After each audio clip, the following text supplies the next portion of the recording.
সূরাতে বলেন, আরাআইতাল্লাযী ইউকাযযিবু বিদ্দীন, হে হাবিব আপনি কি তাদেরকে দেখেন নাই যারা দিনকে তারা মিথ্যা প্রতিপন্ন করেছে, মিথ্যাভাবে বলেছে এই দিনটাকে। আরাআইতাল্লাযী ইউকাযযিবু বিদ্দীন, দিনটাকে তারা অস্বীকার করে, দিনটাকে তারা মিথ্যা প্রতিপন্ন করে। আপনি কি তাদেরকে দেখেন নাই? হ্যাঁ আপনি দেখেছেন। তারা কারা?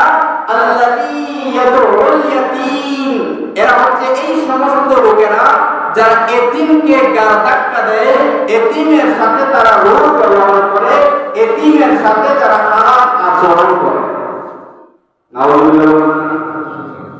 এতিম বলতে কারা? যাদের বাবা নাই, যাদের মা নাই। আমরা সাধারণত তাদেরকে আমরা এতিম বলি।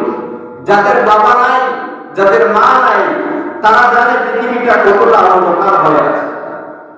তাদের সাথে খারাপ আচরণ যারা করে, আল্লাহ তাআলা বলেন তারা দ্বীনকে অস্বীকার করে, ইসলামকে অস্বীকার করে, অর্থাৎ ইসলামের কারণ যেগুলো রয়েছে সবগুলোকে তারা অস্বীকার করে এবং মিথ্যা প্রতিপন্ন মনে করে। এরপরে তারা কারা? এরপরে আল্লাহ রাব্বুল আলামিন বলেন, আল্লাহ তাআলা বলেন, ওয়ালা ইয়াহুদ্দু আলা তুআমিল মিসকিন, এবং তারা হচ্ছে ওই সমস্ত লোকেরা যারা এতিম এবং মিসকিনদেরকে, গরীবদের কাছে তারা দান সদকা করতে তারা কোনোদিন মানুষকে উৎসাহ প্রদান করে না। যারা মিসকিন, যারা গরীব, যারা অসহায়, তাদেরকে দান সদকা করতে তারা উৎসাহ প্রদান করে না। এরপরে তারা কি করে? ফাওয়াইলুল লিল মুসাল্লিন, ওই সমস্ত মুসল্লিরা তারা ধ্বংসের পথে পতিত হয়ে যায়। আল্লাযীনা হুম আন সালাতিহিম সাহুন, যারা তাদের ইবাদত এবং তাদের নামাজের প্রতি যারা অমনোযোগী হয়। আল্লাযীনা হুম ইউরাউন, এবং তাদের ইবাদত করে মানুষকে দেখানোর জন্য। এরপরে কি করে? ওয়ায়ামনাউনাল মাউন, এবং তারা কি করে? তারা ছোট্টখাট্ট জিনিসকে তারা দ্বিতীয় উৎসাহ প্রদান করে না। যেমন ঘরোয়াভাবে কিছু খরচের বহন করা, মানুষের টুকটাক খরচ করার জন্য, মানুষের কাজকর্ম করার জন্য টুকটাক যে বিষয়গুলো রয়েছে, দান কোরআন বটি ইত্যাদি মানুষ কাজ করে, এই কাজের দিকে এই জিনিসগুলো দিতে তারা মানুষকে উৎসাহ দেয় না। এবার আমরা যে মানুষগুলোর কথা শুনলাম, এতিমের হক নষ্ট করার মানুষ আমাদের সমাজে আছে না নাই? এতিমের সম্পদ বন্টন করা, এতিমের মাল আত্মসাৎ করা মানুষ আমাদের সমাজে আছে। এই সূরা নাযিল হয়েছে দুষ্ট কাফের আবু জাহেলের কারণে। আবু জাহেল একদিন মানুষ যখন মারা যাইত তখন ওই বাড়িতে উপস্থিত হতো। যেই লোক মারা যাইত ওই বাড়িতে আবু জাহেল উপস্থিত হয়ে বলতো যে তুমি যে মারা যাইরা, তোমার সম্পদ আমার কাছে আমানত রেখে যাও, এই সম্পদ আমি দেখাশোনা করব, পরবর্তীতে তোমার সন্তানদের কাছে আমি তোমার সম্পদকে আমি বুঝাইয়া দিব।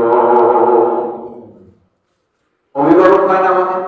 বাবা মারা গেলে সন্তানের সম্পদ একদল মানুষ আছে দেখবেন, তারা গিয়ে বলে আমি তোমার বাবার ভাই, নতুবা আমি তোমার বাবার অমুক, আমি তোমার অভিভাবক হিসেবে আছি, তোমার সব সম্পদ এবং সব কিছু দেখাশোনার দায়িত্ব আমি নিলাম। এমনটা আছে না আমাদের সমাজে? আবু জাহেল গিয়ে বলতো যে তোমার বাবা মারা গেছে, তোমার সম্পদ আমি দেখাশোনা করব, আমানত হিসেবে রাখতো। এই সম্পদ তোমার বাবা মারা যাওয়ার পরে যখন তোমরা প্রাপ্তবয়স্ক বড় হয়ে যাইবা, তখন তোমাদের সম্পদ আমি তোমাদের কাছে বুঝাইয়া দিব। যখন এই সন্তানগুলা বড় হয়ে যায়, তখন আবু জাহেলের কাছে গিয়ে বলে, আবু জাহেল শোনো, আমার বাবা যে তোমার কাছে সম্পদ রেখে গিয়েছিল, ওই সম্পদ আমার কাছে ফিরাইয়া দাও। আবু জাহেল বলে, তোমার বাবা আবার কোন দিন আমার কাছে সম্পদ রাখলো? আর আমি তোমার সম্পদের মালিক কিবা কোনদিন হলাম? তোমার বাবা তো আমার কাছে কোনোদিন সম্পদ রেখে যায় নাই। তোমার বাবা মৃত্যুর সময় তো আমি উপস্থিত ছিলাম না, তাহলে তোমার বাবা আমার কাছে কেমনে সম্পদ আমার কাছে আমানত রেখে যাবে? তাকে গলা ধাক্কা দিয়ে গা ধাক্কা দিয়ে নানান আকুচে টুকুচে বাসায় কথাবার্তা গালি গালাজ করে তাকে ঘর থেকে বের করে দেয়। আল্লাহর হাবিবের কাছে তোলে দিন গিয়ে বলল, ইয়া রাসূলুল্লাহ, ইয়া হাবিবাল্লাহ, নবী, আবু জাহেলের কাছে আমার বাবা সম্পদ রেখে গিয়েছিল, অথচ আমরা সে আবু জাহেলের কাছে সম্পদ চাইলাম, সম্পদ আমাদের কাছে ফিরিয়ে দেয় নাই। বলে তোমার বাবা আমার কাছে কোন দিন সম্পদ রেখে গেল? আমার সম্পদ আমাদেরকে দেয় না। আল্লাহর হাবিব কি আবু জাহেলকে এই বাচ্চাদের সম্পদ সম্পর্কে নিয়ে প্রশ্ন করলেন যে, চাচা যান, এই সন্তানের বাবা তোমার কাছে সম্পদ রেখে গেল, অথচ আপনি তার সম্পদ তাদেরকে বুঝিয়ে দেন না, তার কারণ কি?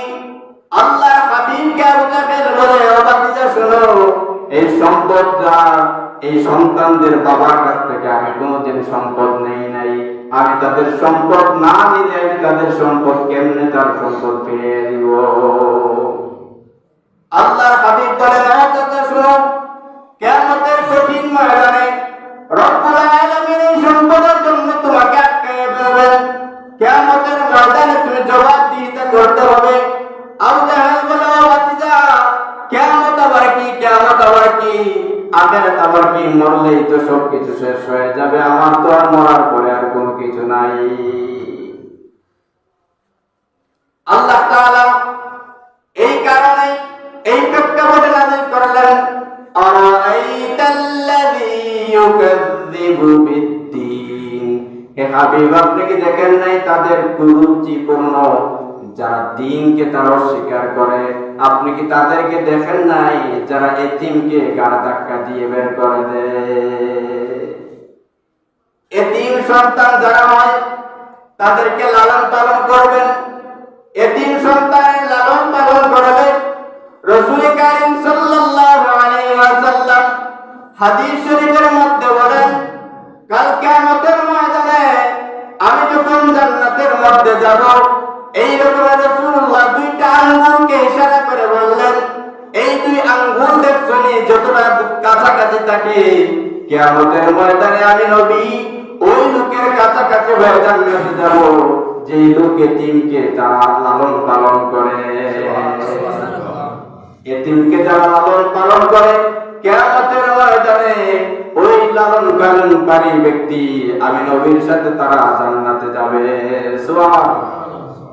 আপনারা জানেন ফুলতলির বড় সাহেব সব সময় এতিম নিয়ে ব্যস্ত থাকেন। এমন কোন মুহূর্ত নাই যে মুহূর্তে ওনার এতিমের লালন পালন নাই। প্রত্যেক দিন প্রত্যেকটা সময় তিনি এতিমের সাথেই থাকেন। এতিমকে গোসল করান নিজের হাত দ্বারা। সুবহানাল্লাহ বলেন। নিজের হাতে তিনি এতিমকে গোসল করান, নিজের হাতে এতিম সন্তানদেরকে খাবার খাওয়ান। এমন লালন পালন করেন। এতিম সন্তানের লালন পালন বাংলার জমিনে একটাই দৃষ্টান্ত, তিনি আমাদের বড় সাহেব। সুবহানাল্লাহ বলেন।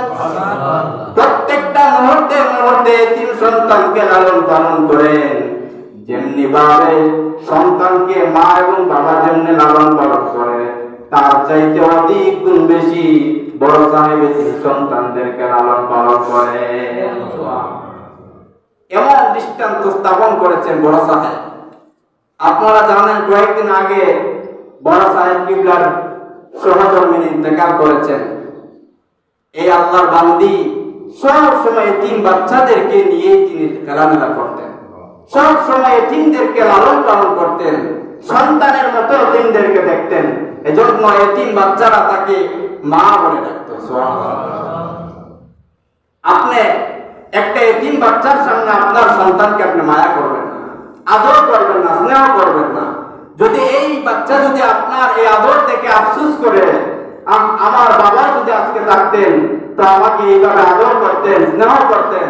রাসূলুল্লাহ সাল্লাল্লাহু আলাইহি ওয়াসাল্লাম বলেন, আপনি এই যে আপনার সন্তানকে আদর করলেন, স্নেহ করলেন, আরেকটা এতিম সন্তানের সামনে আপনি ওই এতিম সন্তানটাকে আপনি কষ্ট দিলেন। এজন্য কোন এতিম সন্তানের সামনে আপনার সন্তানকে আপনি কি করবেন না? আদর করবেন না, স্নেহ করবেন না, মায়া করবেন না। এখন বলবেন আমি আমার ছেলেকে আমি ভালোবাসবো, তাতে আপনার কি যায় আসে যায়? আপনার কি আমি আমার সন্তানকে আদর করবো, স্নেহ করবো, এটাই স্বাভাবিক। হ্যাঁ করবেন, আপনার ছেলেকে আপনি আদর করবেন না তো কে করবে? কিন্তু একটা এতিম সন্তানের সামনে করবেন না, যাতে করে এই এতিম সন্তানটা আপনার সামনে তার বাবার বাবা মারা বেদনাটা সে যেন অনুভব করতে না পারে। এরপরে কি করবেন? আল্লাহ রাব্বুল আলামিন বলেন ওয়ালা ইয়াহুদ্দু আলা তাআমিল মিসকিন। এই সমস্ত মানুষ যারা কি করবে? তারা এতিম মিসকিনদেরকে খাবার খাওয়াতে তারা উৎসাহ প্রদান করে না।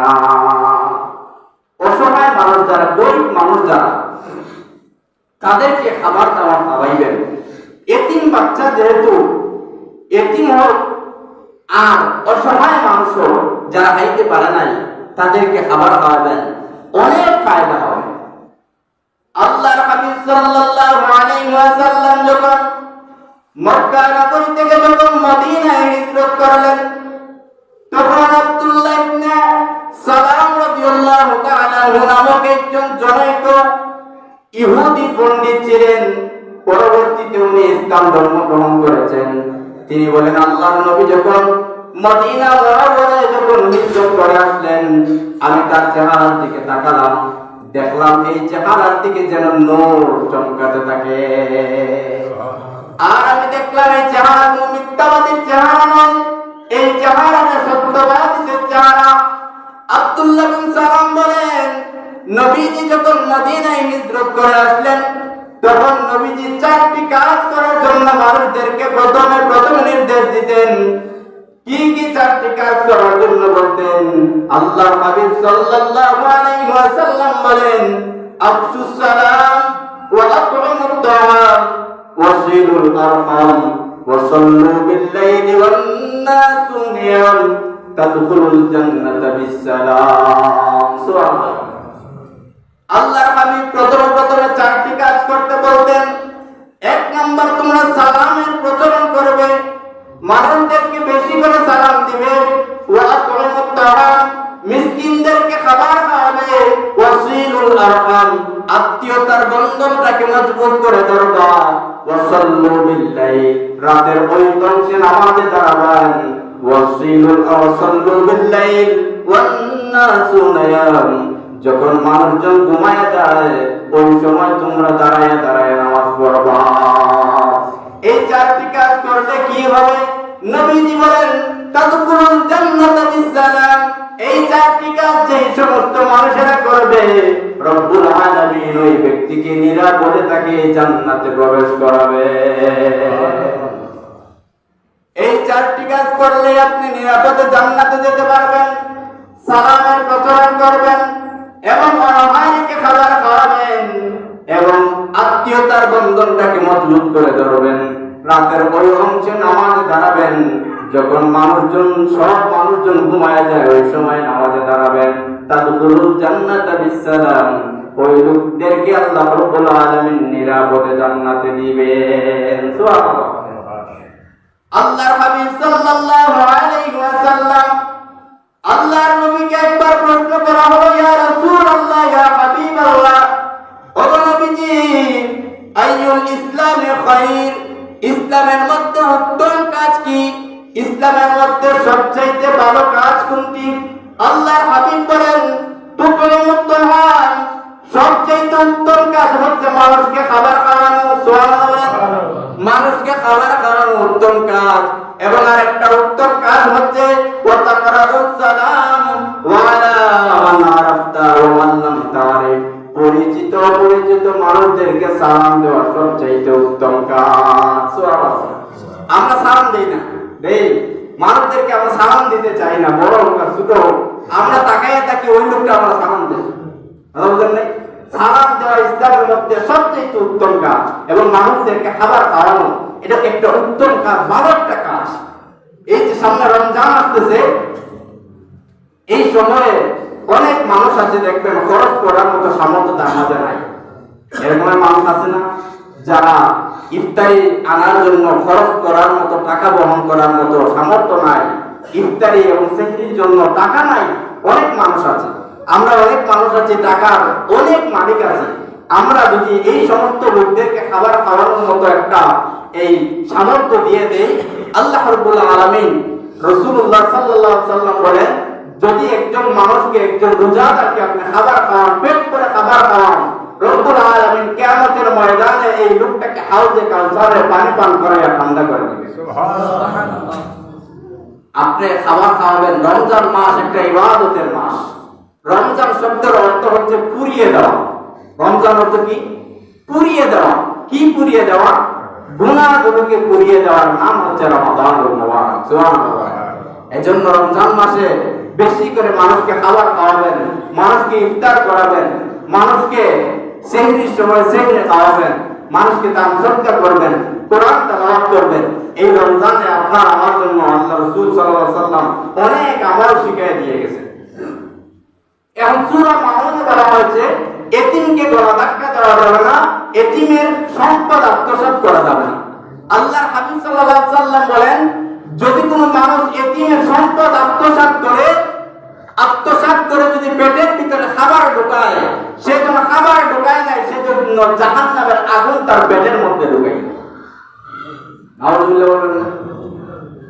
খাবার খাওয়াবেন এবং অসহায় মানুষকে খাবার খাওয়াবেন। এই অসহায় মানুষকে খাবার খাওয়ালে কি হবে? রাসূলুল্লাহ সাল্লাল্লাহু আলাইহি ওয়াসাল্লামের এক হাদিস হলো যে আল্লাহর হাবিব বলেন, যদি একজন মানুষ কাপড় পরিধান করার সামর্থ্য না থাকে আর এই লোককে আপনি কাপড় পরিধান করান, রব্বুল আলামিন কিয়ামতের ময়দানে জান্নাতি সবুজ কাপড় আপনাকে পরাইয়া দিবেন। সুবহানাল্লাহ। সবাই বলেন না সুবহানাল্লাহ। সবাই কিন্তু কাপড় পরিধান করার সামর্থ্য অনেকের নাই, ভালো কাপড় পরতে পারে না। আপনি পড়তে পারেন, আপনার সামর্থ্য আছে, আপনার পাশে একজন লোক ভালো পোশাক পরতে পারে না, আপনি থেকে পোশাকের টাকা দেন, পোশাক পরায় দেন। নবী বলেন কিয়ামতের ময়দানে এই লোকটাকে আল্লাহ তাআলা জান্নাতের সবুজ কাপড় পরায় দিবেন। সুবহানাল্লাহ। এরপরে রাসূলুল্লাহ সাল্লাল্লাহু আলাইহি সাল্লাম বলেন, ওয়া আইয়ুমা মুসলিমিন আত'আমা মুসলিমান আলা জুবিন আত'আমাহুল্লাহু মিন সামারিল জান্নাহ। যদি একজন অসহায় মানুষকে আপনি খাবার খাওয়ান, উদারত ব্যক্তিকে যখন আপনি খাবার খাওয়াবেন, আল্লাহ রাব্বুল আলামিন তাকে জান্নাতের ফল তাকে বর্ণন করাবেন। সুবহানাল্লাহ। সবাই আমার আলোচনা বুঝেন না মনে হয়? বুঝে নাকি আমি ডাকাইয়া আলোচনা করি? তো সুবহানাল্লাহ যে বলেন না যে জান্নাতের ফল বর্ণন করাইবেন, এটা কি সাধারণ কোনো কথা না? আপনারা জান্নাতে খাবার প্রত্যেকদিন খান, চিন্তা। তো সুবহানাল্লাহ আওয়াজ তো বলে আপনাদের করে জান্নাতে খাবার আছে, মানে আলোচনা করে বুঝেন না বোধ হয়, নাকি আরো সুর দিয়ে কথা বলা লাগবে? আমার কিন্তু সুর নাই, যতটুকু আছে ততটুকুই বলি। এরপরে রাসূলুল্লাহ বলেন, ওয়া আইয়ুমা মুসলিমিন সাকা মুসলিমান আলা জামাইন সাকাহুল্লাহু মিনার রাহিকিল মাখতুম। আল্লাহ হাবিব সাল্লাল্লাহু আলাইহি ওয়াসাল্লাম বলেন, যখন কোন মানুষ পিপাসার্ত হয়, পানির পিপাসায় কাতর হয়ে যায়, এই লোকটাকে আপনি পানি পান করাবেন। রব্বুল আলামিন তাকে জান্নাতের রাহিকুল মাখতুম নামক একটা পানি আছে,